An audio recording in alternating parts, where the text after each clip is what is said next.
The Tom Woods Show, episode 655. Prepare to set fire to the index card of allowable opinion. Your daily dose of liberty education starts here. The Tom Woods Show. Folks, one of the first things you figure out when you become a libertarian is that all the U.S. presidents your teachers told you were great were terrible. Learn the true history of the U.S. presidents and their crimes against liberty in our new course on the presidents. Check it out at freehistorycourse.com. Hi, everybody. Tom Woods here, talking about business cycles today. We're talking in particular about an article on Austrian business cycle theory that goes a bit wrong, and we're going to try to put things right here. It was an article I got some requests for to deal with. It's an article by economist Steve Horwitz. We're going to link to it on the show notes page, and we're going to talk about it here. Of course, the business cycle, we're talking about the phenomenon whereby the economy, just to put it in popular terms, seems to move in a cyclical pattern, that everybody's doing well, then everybody's doing badly, and everybody's doing well, and everybody's doing badly. We're not referring to the phenomenon whereby one sector of the economy might be doing badly because, let's say, people's tastes change or some other pressure may have come to bear. We're talking about why the whole economy seems to go up and down. And of course, the Marxian view of all this is that that's what you get when you have capitalism. It's just part of the internal dynamic of capitalism. But the Austrians famously reject that argument and say that actually it's not natural to capitalism. It's caused by something outside of, extraneous to the capitalist system, namely central banking in particular. It's really the interference with interest rates and the injection of credit through the banking system that leads to the problems. I will link also on the show notes page to episodes that we've done on the business cycle if you need a little bit of a primer on that. I think it's maybe the most important contribution the Austrian school makes for us to understand in this day and age. So joining me to talk about this subject are two people: Jonathan Newman, who just received his PhD at Auburn University, where he's also been teaching, and Joe Salerno, who is academic vice president of the Mises Institute. He's professor of economics at the Lubin Business School at Pace University in New York. He also has a position at Auburn University. He is the editor of the Quarterly Journal of Austrian Economics, and he is author of the book Money, Sound and Unsound. Gentlemen, welcome to the show. Hi, Tom. I'm happy to be here. Hi, it's nice to be with you. I'm going to, of course, link to your article, Jonathan, on our show notes page, tomwoods.com/655. I'll link to the Steve Horwitz article as well. People can read it for themselves. What this piece is saying, in a nutshell, is that although Austrian business cycle theory can tell you something about what causes the unsustainable boom, that's as far as it can go. It can't tell us how the bust will play out and how severe it'll be. And moreover, he suggests that maybe even it's the case that not all booms can be accounted for by means of the Austrian theory of the business cycle. And Horwitz is, identifies himself as an Austrian economist, as far as I know. So it's important to respond to this. I actually had people who listen to this show email me this article and say, well, what do you think of this? And I hadn't seen your response. I came upon your response, so I thought, all right, let's get Jonathan on here and we'll talk about it. I want to go in order. Let's just go right in the order in which the article presents the points. Why don't you start off, especially because I don't want to assume absolutely everybody listening already knows what Austrian business cycle theory is. That's not what I want to do in this show. I want people to feel like they can listen to it at any level of understanding. So tell me what Austrian business cycle theory can tell us, and what in fact does it tell us? What do we learn from it? Sure. Austrian business cycle theory gives us a pattern of cause and effect that we can use to interpret historical episodes, and also just in economic theory, we know what can happen after what and what are the consequences of certain policies. And the specific policy that it points out is the artificial credit expansion on the part of central banks. And so when central banks do this, there are certain consequences, and those consequences being, there's overconsumption and malinvestment. And Austrian business cycle theory says what necessarily must happen as a result of that policy. What it can't tell us, and so Horwitz is right in his article to say it can't tell us, the precise timing. It can't tell us all of the particulars, but it does give us, an overarching pattern of cause and effect. All right, so let's now go through the three limits of Austrian business cycle theory as Horowitz outlines them. The first one is that Austrian business cycle theory tells us nothing about exactly when the boom will break or the precise factors that will cause it. Now, incidentally, I know that in Roger Garrison's presentations of the Austrian business cycle theory, he is at pains to emphasize that it is a theory of the unsustainable boom. That's what it's a theory of. So in that sense, isn't that all Horowitz really is saying here? Can you clarify that question? I'm sorry. Well, I mean, even Roger Garrison says that the theory is just a theory of the unsustainable boom, and that seems, I'm just playing devil's advocate here, Yeah. that seems like that's what Horowitz is saying, that this is a theory of the boom, but it's not a theory that tells us when it'll break or what the factors that will cause it will be.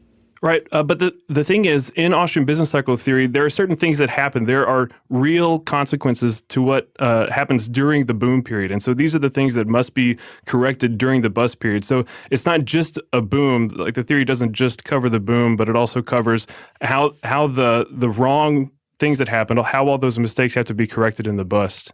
Yeah, Jonathan is right about that. In fact, it's a theory of the business cycle, both of the boom and the bust.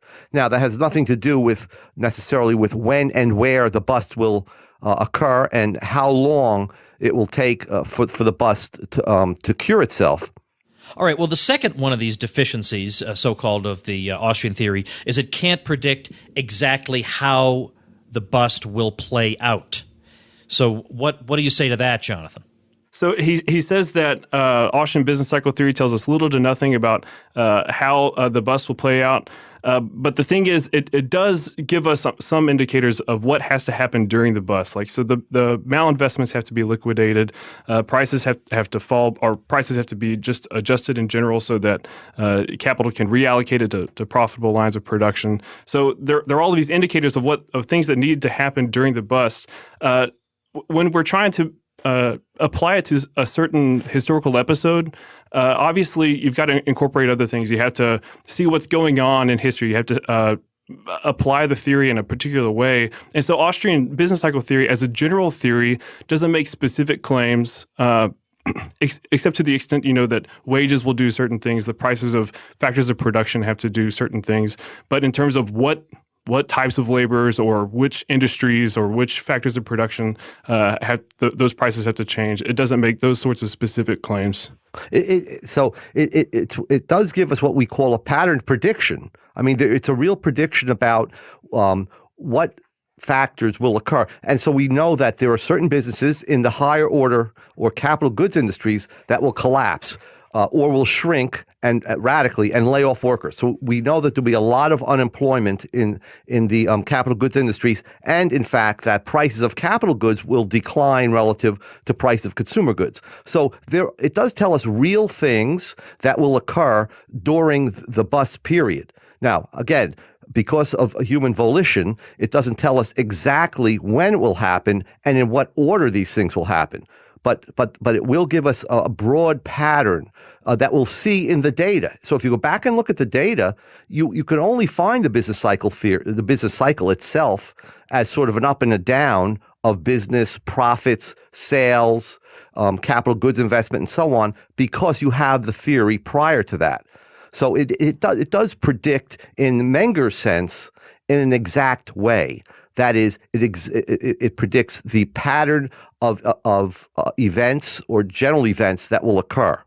And to the extent that we get these imprecise things from Austrian business cycle theory, this is not a deficiency of Austrian business cycle theory per se, but a limit to economics in general. So Horowitz's limitations that he outlines for this specific theory really apply to economics in general. Economics is the science of human action. We can't make these precise, timing and the precise play out of the bust. We can't make these sorts of predictions just in general with any economic theory because it's economics. Right. We can't say exactly when gold is going to hit $1,600 an ounce or something like that. But that doesn't mean that economics, is deficient, or it needs to be supplemented, or we need to wring our hands about it. Now, I want to ask a comparative question about different schools of thought on the business cycle, because what I want to know is, given that Austrian business cycle theory is being criticized here for not giving you apparently a specific enough picture of the bust and not giving you a specific enough timing, is there any other business cycle theory that A, claims to be able to do those things, to pinpoint the timing and the exact working out of the cycle, and B, that has successfully done so? Absolutely not. Neither the monetarist theory nor the Keynesian theory, except to the extent that they may use econometrics and try to give some more quantitative answers. They don't really claim to be able to give you a timing element when they're talking about the business cycle, and nor have they ever in the past been successful at doing so. In fact, if we recall, up until a few months before his death, Milton Friedman in 2005 had an article posthumously published in the Wall Street Journal in which he said the U.S. economy was having an unprecedented prosperity, and that anyone who said otherwise was completely wrong. And so he completely missed the fact that we were in a housing bubble. His theory did not allow him to see the pattern of what was occurring with the boom and the bust. And the other thing along these lines is that no Austrian economist has ever tried to use Austrian business cycle theory as a way to completely explain some historical episode. If you look at Mises, if you look at Rothbard, they've all relied on the economics of intervention. They've all, pointed to specific happenings in the culture, and they make guesses about the psychology of the people involved. So that nobody has ever used Austrian business cycle theory in the way that Horowitz is saying people are using it as a complete, one-stop way of describing some historical episode. All right. I want to clarify that point, that basically the Austrian theory is being criticized here on grounds that any business cycle theory would be criticized for, at least, if not more. And then secondly, Jonathan, you make the point in here, and this is just elaborating on what you just said, that we do learn again about the bust phase, that given that we know where the boom comes from, we know what's happening in the bust, we know that prices need to adjust, then we therefore know that when the government prevents the adjustment of prices, it's going to prolong the recovery process, because this just follows, as night from day, from the Austrian theory. So there is plenty more stuff that we can learn. And that's why a historian like Rothbard will go and look at the Hoover administration and look at different ways that the recovery was hobbled because the adjustment process was interfered with. Let's go on to the third limitation that's alleged about the Austrian business cycle theory, and that is that it might actually not, in fact, be able to account for all the booms that we see in economic history. And I guess here, what this really depends on what you mean by boom. So why don't one of you try and clarify that? Yeah, let me take a shot at that, Tom. Horowitz goes on to say in the article, on at least three different places, that an excess supply of money causes the business cycle. That's a complete misstatement of the situation. In fact, it's not an excess supply of money that causes the business cycle. For example, if the government prints up money to finance a war and then spends it on military equipment and conscripting people and so on, that only causes a simple inflation. It causes prices to rise. It does not cause a business cycle. The reason why that occurs is because the business cycle occurs only if there's a falsification of the interest rate, only if the new money enters the economy through the financial markets via, let's say, Fed open market operations. So no one is so Horowitz's view of the cause of a business cycle is incorrect. People can just, for example, if you and I become more optimistic about the future, we can start lowering our demand for money and spending more money in the present. And that would also cause prices to rise. But of course, you get no business cycle. Right. So he actually says excess. He points to excess supplies of money as causing business cycles. But as you say, this is just what Mises calls simple inflation. This is not cyclical. It does not lead to the business cycle. It's the injection of credit through the banking system and the workings of that lead to the business cycle. Yeah, and more precisely, and this is sort of contradicts his monetary disequilibrium view. It is the creation of fiduciary media, and by that I mean simply the creation of unbacked notes and unbacked checking accounts that causes the falsification of the interest rate. So it's not just any plain vanilla increase in the supply of money. And just because I'm sorry, just one quick thing, because this is a point that comes up a lot. If we were living under a gold standard, let's say, a lot of people wonder if we had a big gold discovery, would that lead to a business cycle? I get that question all the time, and this basically answers that question. Yeah, we did have a big gold discovery in 1896. We had prices rising. It was called the Great Inflation from 1896 to 1913. Prices rose by about 1% per year. There was no business cycle that was generated by that big increase in the gold supply. Okay, all right. I'm sorry, Jonathan. Go ahead. Oh, it's fine. I was just going to say more broadly, Austrian business cycle, in my view, Austrian business cycle theory is really the only sufficient and necessary explanation for business cycles. But if you take the view that a business cycle is a general boom and bust, then there's literally nothing else that can cause the widespread malinvestments and the overconsumption that we see in the boom periods. Anything else that we might think of that might sort of look like a overconsumption or malinvestment, it's industry specific, and so it's not going to be something that applies to the economy as a whole, or you don't get the boom that precedes the bust. So if a natural disaster were to come through, obviously this would depress our economy. That we would have things that look like a depression if something wiped out our capital structure like a natural disaster, but that's not preceded by a boom period. So a business cycle per se is a general boom followed by a necessary general bust. And so in that regard, Austrian business cycle theory, in my mind, in my view, is the only suitable explanation. Rothbard dealt with this somewhere where he said that, of course, we can all see why there would be an economic contraction if we had, say, a plague that killed 2/3 of the population. We would understand where that came from. Or if there's a war, well, this leads to the breakdown of the capital structure, and it can lead to less production and all kinds of suffering. We would be able to pinpoint exactly what the specific cause of this contraction is. He says what economic science is trying to figure out in business cycle theory is not those things. So if it's going to be alleged that, well, Austrian business cycle theory can't explain those, I don't need Austrian business cycle theory to explain those. Exactly. But secondly, it's the general boom and bust that doesn't appear to have this type of specific, historically contingent factor behind it as an explanation. Right. Yeah, I want to jump in here, and I want to mention something that it's a follow-up to what Jonathan just said. So Austrian business cycle theory, we don't need anything to complement it in explaining the business cycle. Now, Horowitz lists a few work by other authors that you may use to supplement the Austrian business cycle theory in explaining the length and depth of the Great Depression. And what's interesting is that he mentions, Friedman and Schwartz's work, A Monetary History, in which they blame deflation caused by a Fed contraction, deliberate Fed contraction, as the main culprit for the Great Depression. And then he also mentions work by the UCLA macroeconomist Ohanian. But Ohanian's explanation for the Great Depression is completely completely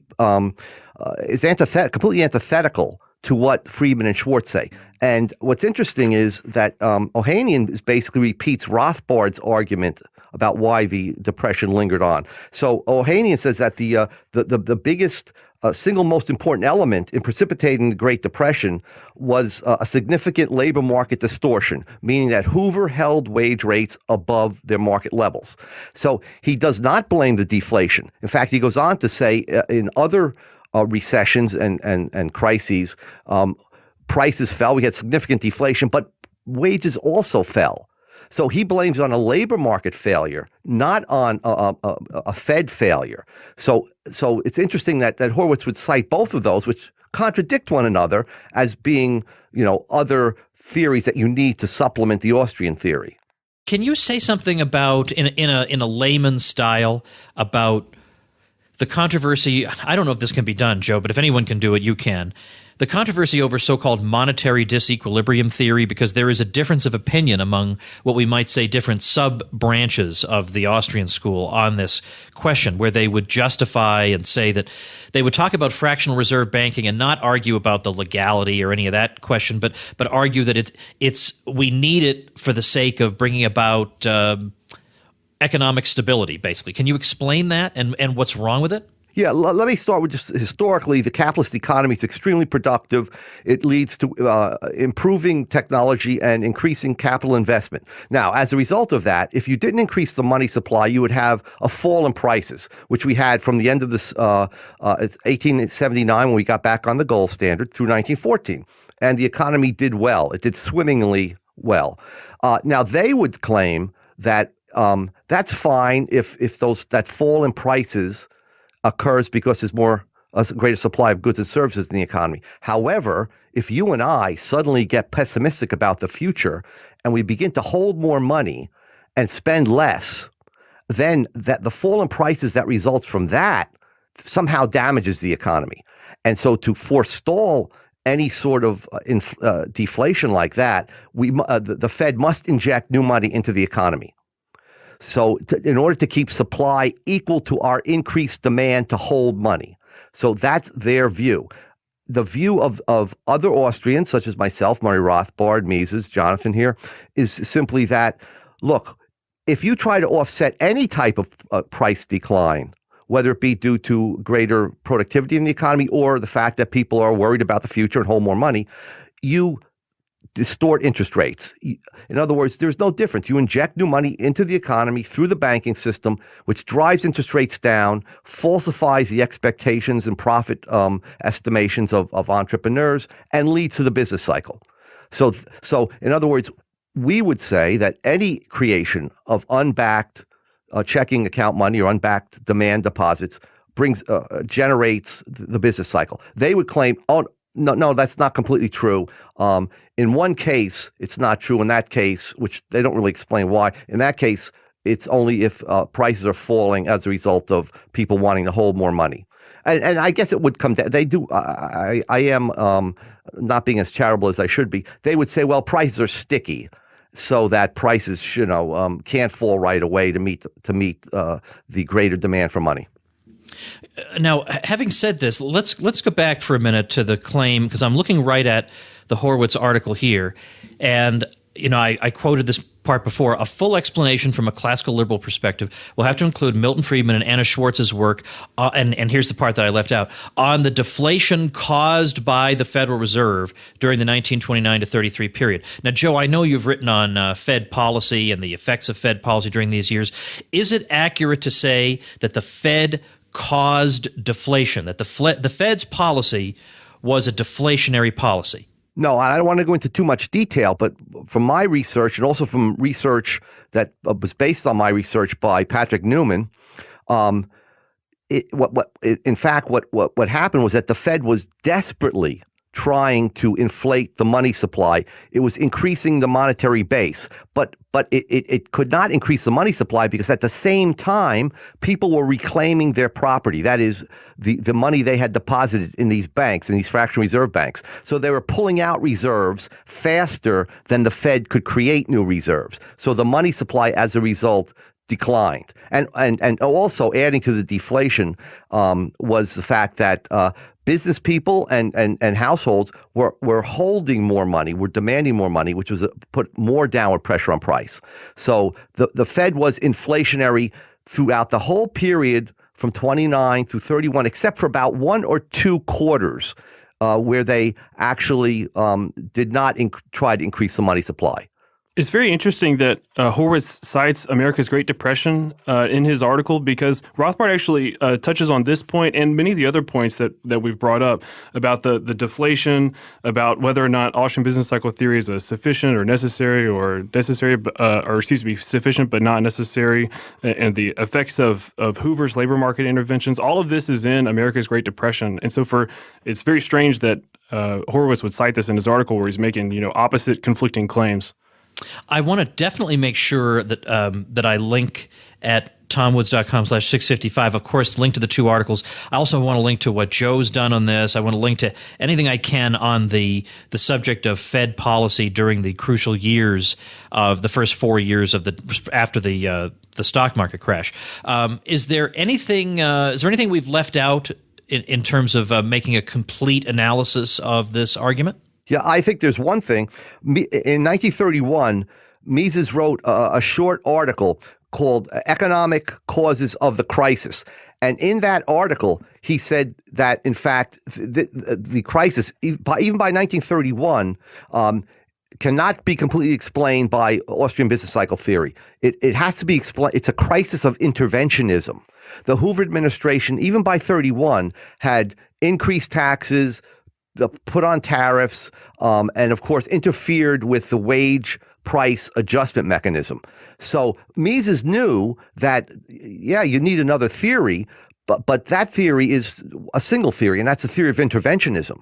That the unemployment would have cleared up very rapidly. We may have had a year or something of a very deep, sharp recession, but if wages and prices had completely adjusted as they had in the 1920-21 recession, which you've written on, in fact, we would have been over there would be no Great Depression. And by the way, Ohanian, in an article in a very prestigious journal, mainstream journal, Journal of Economic Theory, makes the same points as Mises, that Mises made in 1931.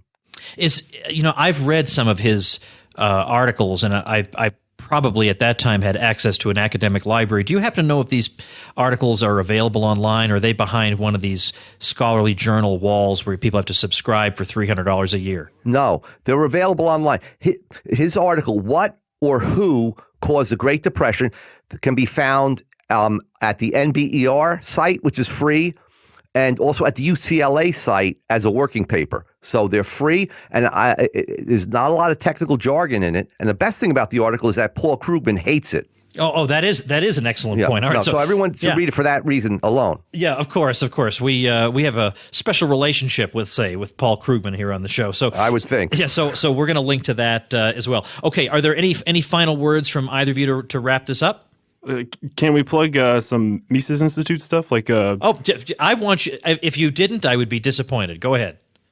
We would just encourage anybody that's interested in learning about, Austrian business cycle theory, Austrian economics in general, to look up Mises University, and for the more advanced students, maybe in graduate school, to look at RGS, maybe for future years. I think they're booked up for this year, and also the summer fellowship. I've benefited greatly over the years by participating in the fellowship. I wouldn't be where I am right now, actually, if it weren't for that. So, the summer fellowship, Rothbard Graduate Seminar, and Mises University, top notch.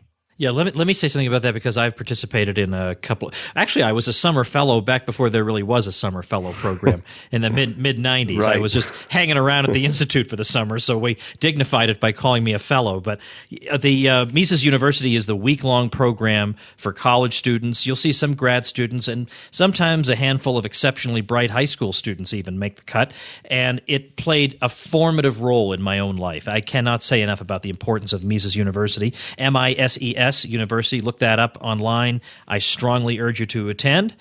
Secondly, the Rothbard Graduate Seminar is for more advanced students, and there you have a small group setting with some faculty, and you work intensely studying a particular text, and that's very worthwhile. And then when I used to live in Auburn, I had a lot of direct interaction with the people who from all over the world came to the Mises Institute for the summer to be fellows and to do research under the direction of Joe and to present their research at the end of the summer. And these were just the salt of the earth, wonderful people, thrilling to get to know them. It's great to see, Joe, you must feel the same way, to see them, so many of them now in faculty positions and continuing to forge ahead in their work. And they started off as Mises Institute summer fellows. So if you're thinking of going into economics or a closely related discipline, that is an opportunity, spending a summer at the Mises Institute, that is not to be missed. All right. So, and by the way, Joe, you're still the director of the Summer Fellows Program. Is that right? Yes, I am. Yes. All right. So you'll work under Joe, and it'll be tremendous. Okay. Thanks to both you gentlemen for doing this. I very much appreciate your time. Thank you for having us on. It's been great. Thanks. All right. Let's see. Tomorrow we got an interesting episode coming up. We're going to be talking about, at least for a good chunk of the episode, we're going to be talking about the Wholesome Meat Act of 1967. Typical government thing. They name it the Wholesome Meat Act because if you're against it, what do you not support wholesome meat? So we're going to talk about what that was really all about. We're going to talk about the life of farmers in this day and age and the way government policy distorts food production and consumption in the United States. Very, very interesting stuff. Now, I learned something the other day. I watched video 3 of this series I've been recommending to you guys. And it had some things to say about productivity. And I know some people think I must be the most productive person in the world. I'm really not. I really waste a lot of time. I fritter away a lot of time. I'm easily distracted, and I know I'm easily distracted. I know I need to work on it. Well, anyway, I learned in this video that apparently there's at least one very high-end hotel where it's like $1,000 a night.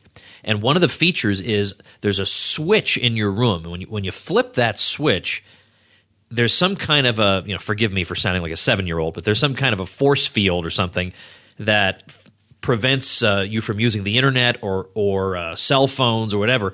It cuts that all off so that you can just work in an undistracted way. So people are willing to pay top dollar to get unplugged, because that's one key way you become productive. So I am really going to, I'm not going to be staying in a hotel for $1,000 a night, but I am going to try to put that into effect. I know there's an app, I don't know if they still make it for the iPhone.